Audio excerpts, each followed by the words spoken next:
ഇന്ന് നമ്മോടൊപ്പമുള്ളത് സഖാവ് കൃഷ്ണമ്മാളാണ്. മാധ്യമത്തിന്റെ രാജേഷ് അവാർഡ്, ട്രേഡ് യൂണിയൻ പ്രവർത്തകർക്കുള്ള അവാർഡ് കൃഷ്ണമ്മാൾ സഖാവിന് കിട്ടിയിട്ടുണ്ട്. മുമ്പൊരിക്കൽ മറുവാക്ക് മാസികയുടെ ആദരവ് കൃഷ്ണമ്മാൾ സഖാവിന് കിട്ടിയിട്ടുണ്ട്. കഴിഞ്ഞ 5.5 പതിറ്റാണ്ടായിട്ട് കേരളത്തിലെ ട്രേഡ് യൂണിയൻ പ്രവർത്തന രംഗത്ത് സജീവമായി നിൽക്കുന്ന അവര് കേരള ഇൻസൈറ്റിനോട് അവരുടെ മനസ്സ് തുറക്കുകയാണ്. നമസ്കാരം. സന്തോഷം കേരള ഇൻസൈറ്റിന്റെ ഈ ഒരു അഭിമുഖത്തിന് തയ്യാറായതിൽ.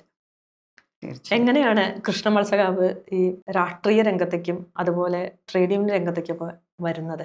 രാഷ്ട്രീയ രംഗത്തേക്ക് വരുന്നത് എൻ്റെ അമ്മ മരിച്ചതിന് ശേഷം 22-ൽ എൻ്റെ ഒരു അമ്മാച്ചൻ എന്നോട് പറഞ്ഞു, ഞാനങ്ങനെ വിഷമിച്ച് വീട്ടിലിരിക്കുമ്പോൾ, മോളെ ഞാൻ നാളെ അങ്ങോട്ട് വരും, മാമൻ്റെ കൂടെ അങ്ങോട്ട് വരണം കേട്ടോ എന്ന് പറഞ്ഞു. ഞങ്ങളൊക്കെ ആ കാലഘട്ടത്തിൽ അമ്മാച്ചന്മാരെയും മറ്റും അത്രയും ബഹുമാനിക്കുന്നവരാണ്. അവരുടെ മുൻപിൽ നമ്മളൊരു എതിർവാർക്ക് പറയാറില്ല. വന്നു, ഒരുങ്ങി പോകുന്നത് പുനലൂർ CPMൻ്റെ ഓഫീസിലാണ്. അവിടെ ചെന്നപ്പോൾ കാണാൻ കുറച്ച് വനിതകൾ ഇരിക്കുന്നു, സ്റ്റേറ്റ് ലീഡർഷിപ്പിലുള്ളവരും എല്ലാം. അപ്പം കാര്യങ്ങളെല്ലാം ഇങ്ങനെ പറഞ്ഞു. അപ്പം ഞാൻ അന്ന് വരെ ഈ ചന്ദനത്തിൻ്റെ ഗോപിക്കുറി ഇടും. അപ്പം എന്നോട് പണിക്കരേട്ടൻ എന്ന് വെച്ചാൽ അന്നത്തെ സെക്രട്ടറി താലൂക്കിൻ്റെ, അല്ല ഞങ്ങളുടെ സഖാവിൻ്റെ മോള് ഗോപിക്കുറിയാണല്ലോ ഇട്ടിരിക്കുന്നത്, 10 ദിവസം കഴിയുമ്പോൾ ഈ ഗോപിക്കുറിയൊക്കെ മാറുമെന്ന്. അപ്പം ഞാൻ പറഞ്ഞു, ഞാൻ വാശി പിടിച്ചിട്ട് പറഞ്ഞു, ഒരിക്കലും എൻ്റെ ഗോപിക്കുറി കളയുകയല്ല, അതെൻ്റെ കൈവശം, അത് എൻ്റെ സ്വന്തമാണ്. ആ സ്വന്തമായെന്ന് പറഞ്ഞാൽ ഞാൻ 1.5 മാസം കഴിഞ്ഞപ്പോഴത്തേനും എൻ്റെ ഗോപിക്കുറി തനിച്ച് പോയി. എന്നുവെച്ചാൽ 1.5 മാസത്തെ പാർട്ടിയുടെ ക്ലാസ് കിട്ടിയപ്പോൾ ചിന്തിക്കാൻ തുടങ്ങി. അപ്പം അതൊന്നും ഒരർത്ഥമല്ല, ചന്ദനം ഒരൗഷധമാണ്, ഔഷധത്തിന് നമുക്ക് ഉപയോഗിക്കാം, അല്ലാതെ ഇതൊരു ആചാരം കൊണ്ട് നമുക്കൊന്നും ലഭിക്കത്തില്ല എന്നുള്ള ബോധം അന്നെനിക്ക് കിട്ടി. അതിൽ നിന്നും എൻ്റെ അമ്മ ഒരു കശുവണ്ടി തൊഴിലാളിയായിരുന്നു. അപ്പോൾ അമ്മ വീട്ടിൽ വന്ന് ഈ കശുവണ്ടി മേഖലയിലെ പ്രശ്നങ്ങളും അവരനുഭവിക്കുന്ന ബുദ്ധിമുട്ടുകളും ഒക്കെ പറയുമായിരുന്നു. അപ്പം അമ്മ മരിച്ചു കഴിഞ്ഞപ്പം എനിക്ക് ആ തൊഴിലാളികളെക്കുറിച്ച് ഒരു ദുഃഖം തോന്നി. അതുമാത്രമല്ല, തൊഴിലാളികൾ ഒരു ഞായറാഴ്ചയാകുമ്പം അമ്മയുടെ കൂട്ടുകാരായ തൊഴിലാളികളെല്ലാം വീട്ടിൽ വരും, അച്ഛൻ്റെ കൂട്ടുകാരും വരും. അങ്ങനെ ഓരോ ഞായറാഴ്ച ഞങ്ങളുടെ വീട്ടിലൊരു ഉത്സവമാണ്. അവരുടെ കുഞ്ഞുങ്ങളും എല്ലാം ഒന്നിച്ച് ഞങ്ങൾ ഒന്നിച്ചാണ് ഭക്ഷണം കഴിക്കുന്നത്. അമ്മമാരെല്ലാം പാചകം ചെയ്യും, വിളമ്പുന്ന ഈ കുഞ്ഞുങ്ങളെല്ലാം ഒന്നിച്ചിരുന്ന് ഭക്ഷണവും കഴിക്കും. അമ്മ മരിച്ചപ്പം ആ രംഗത്ത് സ്വമേധയാണ് ഞാൻ കശുവണ്ടി രംഗത്ത് വരുന്നത്. കശുവണ്ടി രംഗത്ത് ഇപ്പോൾ ഞാൻ CPM വിട്ടതിന് ശേഷവും CITU വിട്ടതിന് ശേഷവും ഞാൻ കാഷ്യൂ രംഗം ഭംഗിയായി ചെയ്തുകൊണ്ടിരുന്നു. നിരവധി ജയിൽവാസവും അതോടൊപ്പം തന്നെ അല്ലാത്ത സമരങ്ങളും എല്ലാവിധത്തിലുള്ള സമരങ്ങളും ചെയ്തിട്ടുണ്ട്. ഞാൻ ചെയ്തിട്ടുള്ള സമരങ്ങൾ CPM വിട്ടതിന് ശേഷം വിട്ട സമരവും തോറ്റിട്ടില്ല, വിജയിച്ചിട്ടുള്ളതേ ഉള്ളൂ. അതാണ് കശുവണ്ടി രംഗമാണ് എൻ്റെ ആദ്യത്തെ. ആ കശുവണ്ടിയോടൊപ്പം തന്നെ ഇപ്പുറത്ത് മരം മുറിപ്പ് തൊഴിലാളികൾ, ടിമ്പർ ലോഡ് തൊഴിലാളികൾ ഒരു ഭാഗത്തെങ്കിൽ മറുഭാഗത്ത് പാറക്കോറികളുടെ തൊഴിലാളികൾ. എൻ്റെ പ്രദേശത്ത് അങ്ങനെ ഈ കശുവണ്ടി, ടിമ്പർ ലോഡ്, പാറയുമായി ബന്ധപ്പെട്ട തൊഴിലാളികൾ, ആ 3 മേഖലയായിരുന്നു വന്നത്. അതിനുശേഷമാണ് നിർമ്മാണ മേഖലയിലേക്ക് കടന്നു വരുന്നത്. അതായിരുന്നു, ഇത്രയും യൂണിയനാണ് ഞാൻ CITUവിനകത്ത് നിൽക്കുമ്പോൾ എനിക്ക് ഉണ്ടായിരുന്നത്. പിന്നെ ഇളമ്പല ടാക്സി ഡ്രൈവേഴ്സ് യൂണിയൻ ഏകദേശം 45ഓളം ടാക്സിയും ഓട്ടോയും ഒക്കെ കൂടെ, അതിൽ കൂടുതലേ വരുള്ളൂ ഉണ്ടായിരുന്നു. കേരളത്തിലെ ഏറ്റവും നല്ല യൂണിയൻ എന്ന് ഇളമരം കരവും പറഞ്ഞത് എൻ്റെ യൂണിയനെയായിരുന്നു. കാരണം അന്നത്തെ സ്റ്റേറ്റ് ജാഥ വരുമ്പോൾ തൊഴിലാളികളുടെ അച്ചടക്കത്തോടു കൂടിയുള്ള സ്വീകരണങ്ങളും അവരെ പോയി സ്വീകരിച്ച് കൊണ്ടുവരുന്നതും എല്ലാം കണ്ടിട്ടാണ് അവരോട് പറഞ്ഞത് കേരളത്തിലെ ഏറ്റവും മെച്ചപ്പെട്ട യൂണിയൻ ആണെന്ന്. അപ്പം ഏത് യൂണിയൻ രംഗത്ത് പോകുമ്പോഴും നമ്മൾ ആത്മാർത്ഥതയോടുകൂടിയാണ് നിന്നിട്ടുണ്ട്. ഞാൻ CPM വിട്ട് എഡ്വൈ ആയപ്പോഴേക്കും മറ്റ് ട്രേഡ് യൂണിയനിലേക്ക് കൂടി കാൽവെപ്പായി. ഈ ട്രേഡ് യൂണിയൻ ഇപ്പോൾ NTUയുടെ ശരിക്കും പറഞ്ഞാൽ അതിന്റെ ദേശീയ നേതൃത്വത്തിലുണ്ട്. NTUയുടെ സെൻട്രൽ കമ്മിറ്റി ആണ്. അതേപോലെ തന്നെ ഇപ്പോൾ MCPI എന്ന് പറയുന്ന പൊളിറ്റിക്കൽ പാർട്ടിയുടെ പിന്നെ പോളിറ്റ് ബ്യൂറോ അംഗമാണ്. ഈ രീതിയിൽ ഒരു പക്ഷേ പ്രവർത്തിക്കുന്ന ഒരാൾ സഖാവ് കൃഷ്ണമോൾ മാത്രമായിരിക്കും ഞാൻ വിചാരിക്കുന്നു. കേരളത്തിൽ നിന്ന് ഇങ്ങനെ ഒരു സഖാവിനെ നമുക്കറിയില്ല വേറെ. എങ്ങനെയാണ് ഈ പ്രായത്തിലും ഈ ഒരു ദേശീയ നേതൃത്വത്തിൽ പിന്നെ സജീവമായിട്ട് പങ്കെടുക്കാൻ കഴിയുന്നത്? എങ്ങനെയാണ് യാത്രകളും കാര്യങ്ങളും ഒക്കെ എങ്ങനെയാണ് മുന്നോട്ട് കൊണ്ടുപോകുന്നത്? അംബിക ആദ്യം ചോദിച്ച ചോദ്യത്തിന് ഉത്തരം, ഞാൻ വളരെ ശിശുവാണ്. എന്നേക്കാൾ കെൽപ്പും കഴിവും ഉള്ള എത്രയോ വനിതകൾ നമ്മുടെ കേരളത്തിലായാലും മറ്റ് സ്റ്റേറ്റുകളും ഉണ്ട്. അവരെല്ലാം അറിയപ്പെടാതെ പോയിട്ടുണ്ട്. അറിയുന്നതും ദേശീയ നേതൃത്വത്തിൽ വരേണ്ടുന്നവരായിട്ട് ധാരാളം ആളുകളുണ്ടായിരുന്നു. ഇപ്പോൾ ഞാൻ ചെറു പാർട്ടിയാണെങ്കിലും കേഡർ പാർട്ടിയാണ്.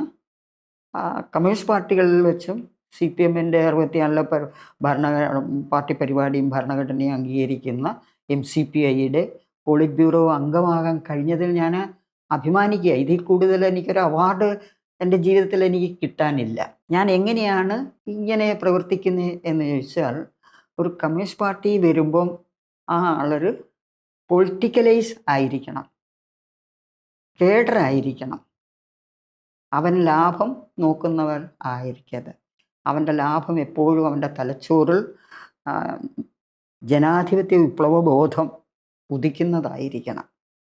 അല്ലെങ്കിൽ അവന് മുന്നോട്ട് പോകാനൊക്കത്തില്ല. എത്ര വിശപ്പുണ്ടായാലും എത്ര ക്ഷീണം അനുഭവിച്ചായാലും വർത്തമാനം പറയാൻ പറ്റാത്ത പരിതസ്ഥിതിയായാലും അവൻ്റെ ഉൾമനസ്സിനകത്ത് ആ കേഡർ മുന്നോട്ട് പോകണം.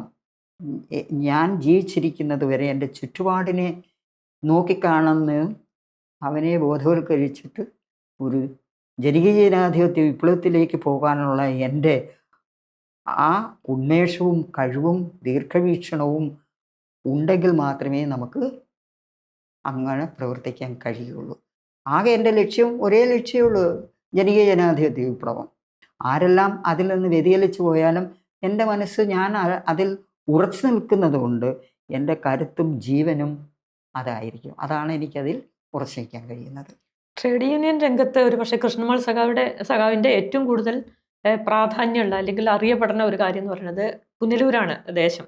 അപ്പം പുനലൂർ പേപ്പർ മിൽ സമരം, ആ ഒരു സമരത്തെ നയിക്കുകയും ആ സമരത്തെ തൊഴിലാളികൾക്ക് അനുകൂലമായ രീതിയിൽ ഒത്തുതീർപ്പാക്കും ചെയ്യാൻ കഴിഞ്ഞു എന്നുള്ളതാണ് പക്ഷേ ഏറ്റവും പ്രധാനപ്പെട്ട ഒരു കാര്യം. പുനലൂര് ഒരു സഖാവ് എന്നുള്ള നിലയിൽ എങ്ങനെയാണ് ആ സമരത്തെയും അതിൻ്റെ ആ സമരം തൊഴിലാളികൾക്ക് അനുകൂലമായിട്ടുള്ള ഒരു ഒത്തുതീർപ്പിലേക്ക് എത്തിക്കാനൊക്കെ സഖാവിന് കഴിയണത്? അത് ഞാൻ ബോംബെയിൽ വെച്ച് NTUയുടെ ഒരു സമ്മേളനം നടന്നു. ആ സമ്മേളനം നടത്തപ്പം പലയിടത്തും പല രീതിയിലാണ്. ഒരിടത്ത് ഗവൺമെൻറ് സെക്ടർ ആണെങ്കിൽ വേറൊരു പ്രൈവറ്റ് സെക്ടർ, വേറൊരിടത്ത് അടഞ്ഞു കിടക്കുന്ന ഫാക്ടറികളുടെ പ്രശ്നം, അങ്ങനെ പല മേഖലയായിരുന്നു. എനിക്ക് പരമ്പരാഗത വ്യവസായമായി എന്നെ ചുമതലപ്പെടുത്തിയിരുന്നത്.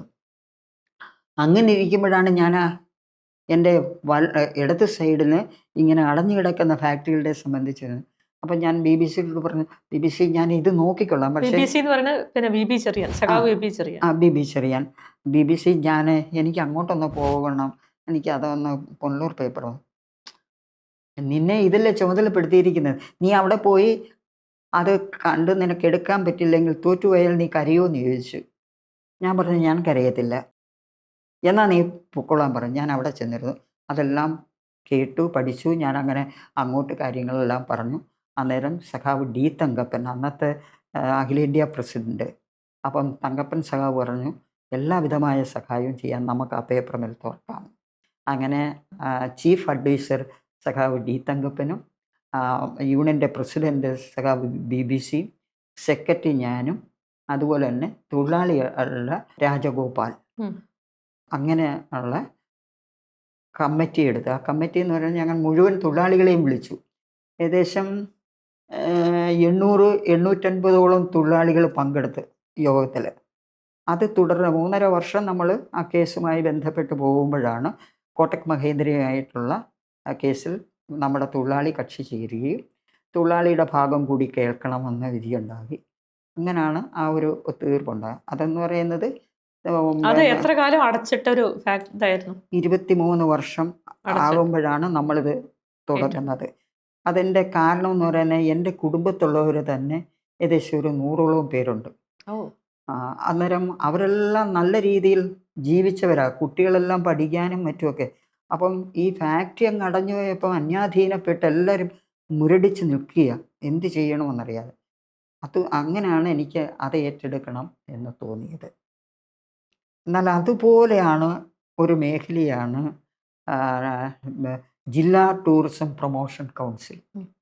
ഇപ്പോ പിന്നെ കൃഷ്ണമാൾ സഖാവ് ഈ ടൂറിസം കൗൺസിലിന്റെ കീഴിലുള്ള DTDCയുടെ കീഴിലുള്ള ട്രേഡ് യൂണിയന്റെ സ്റ്റേറ്റ് സെക്രട്ടറിയാണ്. എങ്ങനെയാണ് അതിന്റെ പ്രവർത്തനങ്ങളെ കുറിച്ചൊന്ന് അതിൽ ആ ഒരു പിന്നെ രംഗത്തേക്ക് വരണതും ഇപ്പോൾ നമുക്കറിയാവുന്ന ഒരു കാര്യം എന്താ വെച്ചാൽ ഈ പിന്നെ ടൂറിസം മേഖലയിലുള്ള ക്ലീനിങ് തൊഴിലാളികളുടെ ജീവിതം വളരെ ദുരിതമായിട്ട് പോകുന്നു എന്നുള്ളതാണ്.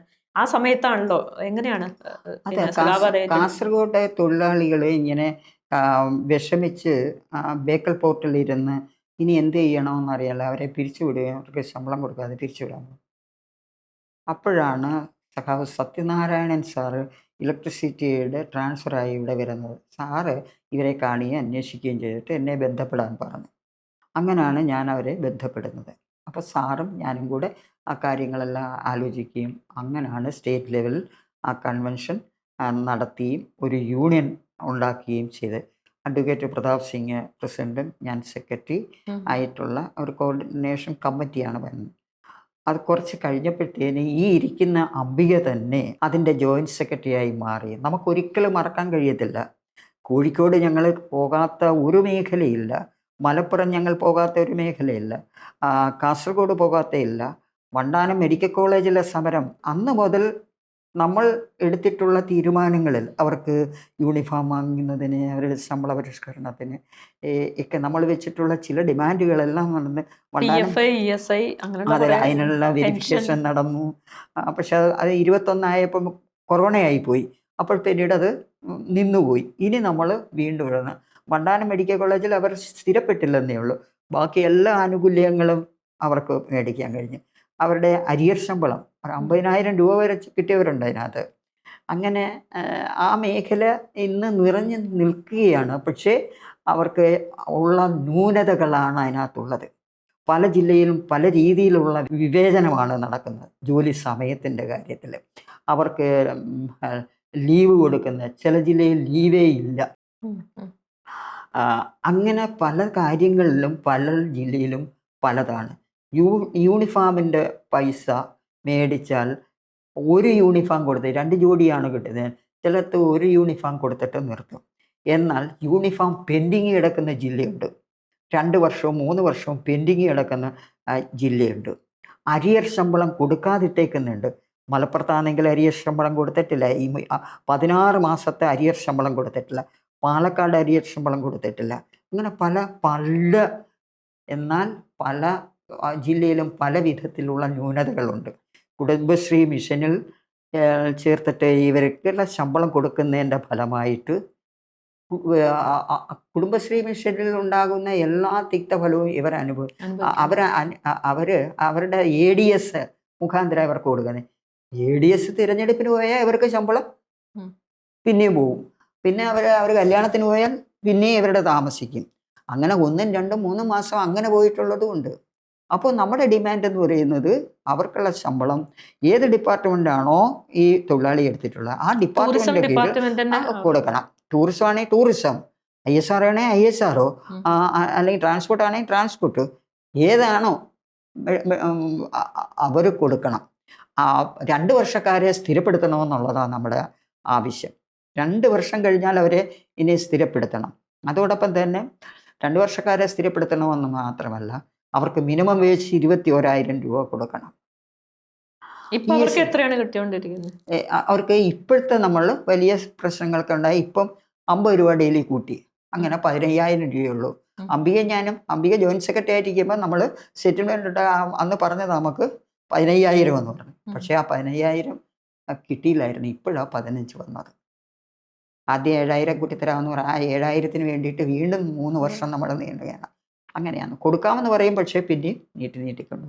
ഇപ്പം നമ്മൾ ഒരു 18 ഡിമാൻഡ് വെച്ചുകൊണ്ടുള്ള ഡിമാൻഡ് ഗവൺമെൻറ്റിന് കൊടുക്കുകയും പുതിയ സർക്കാരിന് കൊടുക്കുകയും ചില കത്തുകൾ കൊടുത്തിട്ടുണ്ട്. എന്നാലും മൊത്തത്തിലുള്ള ഒരു ഡിമാൻഡ് വെച്ച് ആ ഡിമാൻഡ് വെച്ച് കൊടുക്കുകയും ആ ഡിമാൻഡ് പൂർണ്ണമായല്ലെങ്കിലും ഭാഗികമായെങ്കിലും അംഗീകരിച്ചില്ലെങ്കിൽ നമ്മൾ ഒരു വലിയ സ്ട്രഗിളിലേക്ക് പോകാനാണ് തീരുമാനം. അതാണ് ടൂറിസം മേഖലയിൽ. പിന്നീട് ഒരു കാര്യം പറയുന്ന ISRO, കേന്ദ്ര ഗവൺമെൻറ് സ്ഥാപന ISRO. ISROയിലെ കോൺട്രാക്ടർമാർ ഞാൻ മനസ്സിലാക്കിയത്, തൊഴിലാളി ഒരാൾ പറയത്തില്ല ഞാനാ കൊടുത്തിട്ടുള്ളതെന്ന്. അതാണ് വിഷമം. 1.5 ലക്ഷം രൂപ ആ കോൺട്രാക്ടർക്ക് കൊടുത്തിട്ട് ആ ഒരു തൊഴിലാളി അകത്ത് കയറുന്നത്. സ്വീപ്പർമാരായാലും പിന്നെ റോഡ് പണിക്കുള്ളവരും ഒക്കെ കയറുന്ന അത്രയ്ക്കും അഴിമതി നടക്കുകയാണ്. ഒരു തൊഴിലാളിയെ ഇപ്പം ലില്ലി എന്ന് പറയുന്ന ഒരു തൊഴിലാളിയെ പിരിച്ചുവിട്ടിരിക്കുക. ടോക്കൺ വാങ്ങിച്ചു വെച്ച് അവർക്ക് ജോലി എടുത്തില്ല. ATCയുടെ തൊഴിലാളിയാണ്. പക്ഷേ ഒരു കൺസിലിയേഷൻ കഴിഞ്ഞാൽ ആ കൺസിലിയേഷൻ പരാജയപ്പെട്ടാൽ എന്ത് ചെയ്യണം എന്ന് നമുക്കറിയണ്ടേ.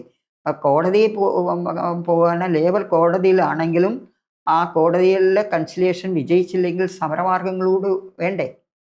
അതൊന്നുമില്ല. തൊഴിലാളിയെ നോക്കുന്ന ഒരു പദ്ധതി. ഇപ്പം നമ്മൾ ISROയിലെ ഒരു കേസ് നമ്മൾ ഏറ്റെടുത്തിരിക്കുകയാണ്. അതൊരു സ്റ്റേറ്റ് വൈൽ വലിയ ഒരു സമരമാക്കി മാറ്റാനാണ് നമ്മൾ ഉദ്ദേശം. ISRO ഞാൻ നോട്ടീസ് കൊടുത്ത് 5 ദിവസം കഴിഞ്ഞ ഉടനെ ഞാൻ കൊടുത്തോണ്ടിരിക്കുമ്പോൾ അവരെന്നെ വിളിച്ചു, ഇതൊന്ന് നിർത്തിവെക്കണം. ഞാൻ നിർത്തിവെക്കാം. പിന്നെ പറഞ്ഞു നാളത്തേക്ക് കൂടി ഒന്ന് നിർത്തിയോ. ഓക്കെ. നിർത്തിവെച്ചിട്ട് ഞാൻ വീട്ടിൽ പോരാൻ വന്നപ്പം കാണാം 1 മണിക്കൂർ കഴിഞ്ഞപ്പം പറഞ്ഞു 2 മണിക്ക് 3 മണിക്ക് ഇവിടെ കമ്മിറ്റി ഉണ്ട്, സഖാവ് വരണം അല്ലെങ്കിൽ വേറൊരാൾ വരണം. അങ്ങനെ നമ്മൾ വളരെ സന്തോഷമായി ഒത്തുതീർപ്പാക്കി അവരെ കയറ്റാമെന്ന് പറഞ്ഞു. നമ്മളൊരു കത്ത് കൊടുക്കണമെന്ന് പറഞ്ഞ് അങ്ങനെ കത്തും കൊടുത്തു. പക്ഷേ അവർ തിരിച്ചെടുത്തില്ല. അപ്പോൾ 3 പ്രാവശ്യം എന്നെ വിളിച്ചു, സഖാവേ അത് ഇപ്പോഴാണ് കൊട്ടേഷൻ ക്ലിയർ ആയത്, നമുക്ക് സാങ്ഷൻ കിട്ടിയത്, അതുകൊണ്ടാണ് നമ്മൾ ഉടനെ തന്നെ എടുക്കത്തില്ല എന്ന് പറഞ്ഞില്ല.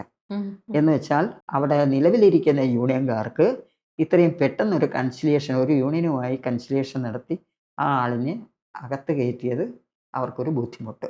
കാരണം അതിനകത്ത് നടക്കുന്ന എല്ലാ അഴിമതികളും ഈ സ്ത്രീ വിളിച്ചു പറയും, ചോദ്യം ചെയ്യും. അതാണ് ഏറ്റവും നല്ലൊരു ക്ലിയർ തൊഴിലാളിയാണ് ആ തൊഴിലാളി. അതാണ് അവരെ അകത്ത് കയറ്റാത്തത്. പിന്നെ വേറൊരു കാര്യം, ഇപ്പോൾ നമുക്കറിയാം മുമ്പൊരിക്കലും നമ്മൾ ഈ നേവി, കൊച്ചിൻ നേവി അവരുടെ വീടുകളിൽ നിൽക്കുന്ന പിന്നെ തൊഴിലാളികളുടെ ഒരു വിഷയം നമ്മൾ ഏറ്റെടുക്കണ്ടായി പണ്ട്. അംബികയുള്ളപ്പോഴാണ് നേവൽ ബേസിൽ തൊഴിലാളികൾക്ക് എന്താ കൊടുത്തോണ്ടിരുന്ന ഒരു കുപ്പി മദ്യം. ആ മദ്യം വാങ്ങിച്ച് ഭർത്താവ് പിന്നെ 10 രൂപ അല്ലേ? പിന്നെ 10 രൂപയായി. ഇത് കഴിഞ്ഞിട്ട് അവിടെ വഴക്കുണ്ടാക്കി. അപ്പോൾ അങ്ങനെയാണ് നമ്മൾ അവരെ സംഘടിപ്പിക്കുന്നത്. ആ സംഘടിപ്പിച്ചതിന് ഫലമായി പക്ഷേ അവർ നമ്മളോട് ISROയേക്കാൾ വളരെ എളുപ്പം. ISROയുടെ കുഴപ്പമല്ലത്, മറ്റേ യൂണിയൻകാരുടെ കുഴപ്പമാണ്. ISRO നമ്മൾ പെട്ടെന്ന് തന്നെ കൺസിലേഷൻ കൂടിയല്ലോ. ഇവർ പെട്ടെന്ന് തന്നെ കൺസിലേഷൻ വിളിക്കുകയും അത് ഒത്തുതീർപ്പാക്കുകയും കേരളത്തിൻ്റെ നിയമം അനുസരിച്ച് കൂലി പ്രഖ്യാപിക്കുകയും ചെയ്തു. വലിയ ഏറ്റവും ലോകത്ത് എവിടെയും കേൾക്കാത്ത രീതിയിലുള്ള ചൂഷണമായിരുന്നു ശരിക്കും പറഞ്ഞാൽ. അയ്യോ, പിന്നെ മദ്യം കൊടുത്ത് ഒരു മദ്യം ഒരു ജോലിക്കാരന് കൂലി കൊടുക്കുന്നു. അത് നിർത്താൻ കഴിഞ്ഞ് നമ്മൾ എന്ത് ഭാഗ്യമാണ്. MCPയുടെ ഒരു പോളിറ്റ് ബ്യൂറോ അംഗമാണ്. എങ്ങനെയാണ് ഇന്ത്യയിലെ ഇടതുപക്ഷത്തിന്റെ മുന്നോട്ട് പോകുന്നതിനെ കുറിച്ച്? അതിന്റെ ചുരുക്കം എന്ന് പറഞ്ഞാൽ കമ്മ്യൂണിസ്റ്റ് പാർട്ടികളെല്ലാം തന്നെ തൻ്റെ കേഡർ ബോധത്തിൽ നിന്നും പുറകോട്ട് പോയി എന്നുള്ളതാണ്. ഒരിക്കലും ഒരു കമ്മ്യൂണിസ്റ്റ് പാർട്ടിയും നശിക്കാൻ പാടുള്ളതല്ല. കമ്മ്യൂണിസ്റ്റ് പാർട്ടി ഉണ്ടെങ്കിൽ മാത്രമേ, കമ്മ്യൂണിസ്റ്റ് പാർട്ടിയുടെ മുന്നേറ്റം ഉണ്ടെങ്കിൽ മാത്രമേ, അവൻ ജീവിച്ചിരുന്നെങ്കിൽ മാത്രമേ ഈ സമൂഹത്തിന് നന്മയുണ്ടാകൂ, തൊഴിലാളി വർഗത്തിന് മുന്നേറാൻ കഴിയുള്ളൂ, അവന് ജീവിക്കാനുള്ള ഒരു അവകാശം നിലനിർത്താൻ കഴിയുള്ളൂ. അതുകൊണ്ട് ഇന്നത്തെ ഇന്ത്യൻ സാഹചര്യം എന്ന് പറയുന്ന ബുർഷ്വാസി ഉറഞ്ഞു തുള്ളുന്ന ഒരു ബുർഷ്വാസി മാത്രമല്ല, അതിന് ബുർഷ്വാസി എന്ന് മാത്രമല്ല, മതവും വർഗീയതയും എല്ലാം കൂടി ചേർന്നിട്ടുള്ള ഒരു വലിയ എന്താ അതിനെ പറയേണ്ടുന്നതെന്ന് എൻ്റെ ബോധത്തിൽ ഞാനത് പറയാൻ ഉപയോഗപ്പെടുത്തുന്നില്ല. അങ്ങനെയുള്ള സിറ്റുവേഷനിൽ തൊഴിലാളി വർഗത്തിൻ്റെ മുന്നേറ്റമാണ് വേണ്ടുന്നത്. കമ്മ്യൂണിസ്റ്റ് പാർട്ടികളുടെ ഒരു കോർഡിനേഷൻ ആയിരിക്കണം വേണ്ടുന്നത്. എന്ന് വെച്ചാൽ ഇടതുപക്ഷ മുന്നണിയും ഇടതുപക്ഷ ജനാധിപത്യ മുന്നണിയും ആണ് ഇടതുപക്ഷ മുന്നണി എന്ന് പറയുന്നത് കമ്മ്യൂണിസ്റ്റ് പാർട്ടികളുടെ കോർഡിനേഷനാണ്. അല്ലാതെ ഒരു കമ്മ്യൂണിസ്റ്റ് പാർട്ടി ഞാനാണ് നേതാവ് എല്ലാ കമ്മ്യൂണിസ്റ്റ് പാർട്ടികളെയും അങ്ങ് നയിച്ചു കളയാം എന്നുള്ളതല്ല ഇടതുപക്ഷ മുന്നണി എന്ന് പറയുന്നത്. അത് ആ ഇടതുപക്ഷ മുന്നണി എന്ന് പറയുന്നത് കമ്മ്യൂണിസ്റ്റ് പാർട്ടികളുടെ കോർഡിനേഷനാണ്. അതോടൊപ്പം തന്നെ ആ കോർഡിനേഷൻ ജനാധിപത്യ പാർട്ടികളെ കൂടെ കൂട്ടിയോജിപ്പിച്ചുകൊണ്ടുള്ള വർഗ സമരമാണ് നമുക്ക് വേണ്ടുന്നത്. കൃഷിക്കാരൻ്റെയും തൊഴിലാളികളുടെയും എല്ലാം തന്നെ വേണ്ടി സമരം ആകരുത്. അങ്ങനെയുള്ള സമരമായിരിക്കണം ഇന്ന് ഇന്ത്യയിൽ നടത്തേണ്ടത്. എങ്കിൽ മാത്രമേ ഈ ജാതി കോമരങ്ങളെ എല്ലാം തന്നെ തകർത്തെറിഞ്ഞുകൊണ്ട് ഒരു ജനാധിപത്യ സംവിധാനം ഇന്ത്യയിൽ നിലനിർത്താൻ കഴിയുകയുള്ളൂ. സ്വന്തം വീട് ഒരു ലൈബ്രറി അല്ലെങ്കിൽ ഒരു വായനശാലയായിട്ട് സ്വന്തം വീട് മാറ്റിയിട്ട് അങ്ങനെ പോകുന്ന ആൾക്കാർ വളരെ ദുർലഭമായിരിക്കുന്ന ഞാൻ വിചാരിക്കണം. ഞാൻ കണ്ടിട്ടില്ല അങ്ങനെ ഒരാളെ. എങ്ങനെയാണ് ആ ഒരു അത് ഇനി 8 സെന്റ് ഭൂമിയും എൻ്റെ വീടുമാണ് എൻ്റെ പേരിലുള്ളത്. അത് അങ്ങനെ ആർക്കുമേ അങ്ങനെ കൊടുക്കാതെ, അത് വിൽക്കാൻ കഴിയാത്ത വിധത്തിൽ ഒരു ലൈബ്രറി ആയിരിക്കണം. എന്നുവെച്ചാൽ ചിന്തകൾക്ക് വേണ്ടിയിട്ട് നിലകൊള്ളുന്ന ഒരു സംവിധാനം, ഒരു ആസ്ഥാനമായിരിക്കണം എന്നാണ് എൻ്റെ ആഗ്രഹം. അപ്പം ഞാൻ അവിടെ കിടന്നുറങ്ങുന്നത്, ഞാൻ കേരളത്തിൽ എനിക്ക് എത്താൻ കഴിയുമെങ്കിൽ ഞാൻ അവിടെ ചെന്നേ ഉറങ്ങുകയുള്ളൂ, വേറെ എങ്ങും കിടന്നുറങ്ങുകയില്ല. അപ്പോൾ പുസ്തകവും ഞാനും എൻ്റെ വീടും എൻ്റെ ഭക്ഷണമൊക്കെ ഞാൻ തന്നെ ഉണ്ടാക്കും. എൻ്റെ മുറ്റത്ത് തന്നെ എൻ്റെ അനിയത്തിയാണ് താമസിക്കുന്നത്. എനിക്ക് എപ്പോഴും ഭക്ഷണമായാലും ചായ ആയാലും എല്ലാം തന്നെ കറികളൊക്കെ വെച്ചാൽ ഉടനെ തന്നെ ചേച്ചി കഴിച്ചോ, എല്ലാ കാര്യത്തിലും ശ്രദ്ധ ചെലുത്തും. അങ്ങനെയാണ് ലൈബ്രറി മകന്റെ പേരിൽ ധനേഷ് കൃഷ്ണ മെമ്മോറിയൽ ലൈബ്രറി എന്നാണ് ആ ലൈബ്രറി. അപ്പം ധാരാളം പേര് വരണൊക്കെ ഉണ്ട് അവിടെ വായിക്കാൻ. അത് നമ്മൾ പുസ്തകം ഇങ്ങനെ കൊടുത്തോണ്ടിരുന്നപ്പോൾ ഇടയ്ക്ക് വെച്ച് നമ്മളെല്ലാം സമരങ്ങളൊക്കെ ആയപ്പോഴത്തേക്ക് കുറേ പേര് വന്ന് തന്നെ അവരങ്ങ് എടുത്തോണ്ട് പോകും. പിള്ളേരൊക്കെ എടുത്തോണ്ട് പോയിട്ട് അവർ 3-4 മാസമൊക്കെ അങ്ങനെ ആയപ്പോൾ നമുക്ക് കുറേ പുസ്തകം നഷ്ടപ്പെട്ടു. എന്നാലും പുസ്തകമൊക്കെ ഉണ്ട്. നമ്മുടെ ഓഫീസിൽ കോട്ടോട്ടം ജംഗ്ഷനിൽ നമുക്ക് ഓഫീസുണ്ട്, NTA ഓഫീസ്. ആ ഓഫീസിൽ കൊണ്ടുവെക്കും. അങ്ങനെയും പോകും പുസ്തകം. വർക്കേഴ്സ് സെന്റർ അല്ലേ? Workers centre, workers farmers and woman development centre. അവിടെ പുസ്തകങ്ങൾ കൊണ്ടേക്കും. അവർ ആരെങ്കിലും ആവശ്യപ്പെടുമ്പം ആ ഉള്ള പുസ്തകം നമ്മൾ കൊടുക്കും. ഇപ്പോഴും പുസ്തകം നമ്മൾ കളക്ട് ചെയ്യുന്നുണ്ട് പലയിടത്തുനിന്നും. ഈ വർക്കേഴ്സ് സെന്ററിന്റെ കീഴിൽ ഒരു കൃഷിഭൂമി പാട്ടത്തിനെടുക്കുകയും കൃഷി നടത്തുകയൊക്കെ ചെയ്തിട്ടുണ്ടായിരുന്നോ? എങ്ങനെയാണ് അതിപ്പോ, എന്താണ് അതിന്റെ ഒരു അവസ്ഥ? എങ്ങനെ ഉണ്ടായിരുന്നു ആ കൃഷി? അത് 10 പേര് കൂടിയാണ് ആ കൃഷി നടത്തുന്നത്. ആ കൃഷി നടത്തുന്നവരെല്ലാം ഓരോരോ തൊഴിൽ ചെയ്യുന്നവരാണ്. അവിടെ ഉള്ളപ്പോൾ ഞാൻ രാവിലെ പോകും. 6:30 ആകുമ്പോൾ ഞാൻ നടക്കും. 1.5 മണിക്കൂർ, 1 മണിക്കൂർ 20 മിനിറ്റും നടന്നെങ്കിലേ അവിടെ പ്രദേശത്ത് ചെല്ലാൻ പറ്റുള്ളൂ. അവിടെ ചെന്നിട്ട് വാഴയുടെ ചുവടുകളയ്ക്കും, പോച്ച പറിക്കും, എല്ലാ ജോലി, വാഴ പിരിച്ച് നടും, ഇതെല്ലാ ജോലിയും ഞാൻ ചെയ്യും. അവിടെ എന്തൊക്കെയുണ്ട് കൃഷികൾ? എന്തൊക്കെയുണ്ട് അവിടെ? വാഴയുണ്ട്, ചേനയുണ്ട്, മരച്ചീനിയുണ്ട്, എല്ലാ കൃഷികളും ഉണ്ട്. പക്ഷേ 3 വർഷത്തിന് മുമ്പ് ഒരു പ്രശ്നമില്ലായിരുന്നു. പന്നി ശല്യം ഭയങ്കരമാണ്. കഴിഞ്ഞിട്ട് അങ്ങേ വർഷം എനിക്ക് അതാ സങ്കടം, 1500 മൂട് മരച്ചീനിയാണ് പന്നി കൊണ്ടുപോയി. അത് ഭയങ്കര സങ്കടമായിപ്പോയി. അങ്ങനെ പിന്നീട് അങ്ങ് കാടായി. ഇപ്പം കൃഷിയുണ്ട്, ഇപ്പോഴും ഉണ്ട്. വാഴയും ചീനി ഒഴിച്ച് ബാക്കിയെല്ലാം ഇട്ടിട്ടുണ്ട്. ഇനിയിപ്പോൾ 2 തുണ്ടിൽ നമുക്ക് കുറച്ച് കാടൊക്കെ, അതിൻ്റെ ഇടയ്ക്ക് ഈ കിഴങ്ങ് വർഗ്ഗങ്ങളുണ്ട്. അതെല്ലാം നോക്കിക്കണ്ട് ആരെങ്കിലും നിർത്തി ഞാനും കൂടെ നിൽക്കുമ്പോഴേ അതുമില്ല. അല്ലെങ്കിൽ ബാബു എറണാകുളത്താണ് പണി ചെയ്യുന്നത്. 10-45 അടുത്ത് ഇങ്ങനെ ഞങ്ങൾ സെൻറ്ററുകൾ ഉണ്ടാക്കിയതാണ്. ഇപ്പം 3-4 സെൻറ്ററേ ഉള്ളൂ. ബാക്കി എല്ലായിടത്തും ഉണ്ടെങ്കിലും ഒരു കോർഡിനേഷൻ വന്നിട്ടില്ല. നമുക്ക് മനസ്സിലായ ഒരു കാര്യം, ഇപ്പോൾ എല്ലാ മേഖലയിലും സജീവമായിട്ടുണ്ട്. ട്രേഡ് യൂണിയൻ രംഗത്ത് സജീവമാണ്. രാഷ്ട്രീയ പാർട്ടിയുടെ പ്രവർത്തനങ്ങൾ, പോളിറ്റ് ബ്യൂറോ അംഗമാണ്, കൃഷിയുണ്ട്, വായന നന്നായിട്ട് നടത്തുന്നുണ്ട്.